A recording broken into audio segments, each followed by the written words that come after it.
Good night मित्रांनो आज संध्याकाळी व्हिडिओ बनवायचं कारण म्हणजे तुम्हाला आमच्या इथलं संध्याकाळचं वातावरण दाखवायचं आहे मित्रांनो. आपल्या चॅनेलला असाच सपोर्ट राहून द्या आणि कोण नवीन असेल तर लगेच लाईक करून सबस्क्राईब करायला विसरू नका आणि नवीन अपडेट्ससाठी बेल आयकन दाबायला पण विसरू नका. मित्रांनो, मराठी व्हिडिओकाराला, मराठी रील स्टारला तुम्ही सपोर्ट द्यायला पाहिजे मित्रांनो. महाराष्ट्राचा मराठी ब्लॉगर म्हणून आज आपली ओळख आहे मित्रांनो. तुमच्या सपोर्टमुळे असाच भरभरून सपोर्ट राहून द्या.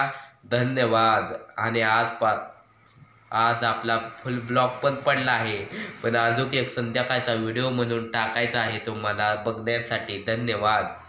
मला आमच्या इथलं संध्याकाळचं वातावरण कसं वाटलं ते कमेंट करून नक्की सांगा. मोठा रोड आहे त्याच्यामुळे वाहने वाहत आहे मित्रांनो. असाच आपला नवीन व्हिडिओ पडणार आहे, तुम्ही सपोर्ट राहून द्या. आज काय झालं तुम्हाला या ब्लॉगच्या माध्यमातून नक्कीच समजणार आहे मित्रांनो. आमच्या इथल्या आवळ्याच्या झाडाला आवळ्या आल्यात. तुम्हाला खायचं असेल तर या नक्की, तुम्हाला चारू. तुमच्या इथे आहे का आवळ्याचं झाड? कमेंट करून नक्कीच सांगा मित्रांनो. आता चाललो घरी. तुम्हाला आमच्या इथलं संध्याकाळचं वातावरण दाखवण्यासाठी ब्लॉग बनवलेला. संध्याकाळचं नसतं मित्रांनो. तुम्हाला हा ब्लॉग कसा वाटला कमेंट करून नक्कीच सांगा. धन्यवाद.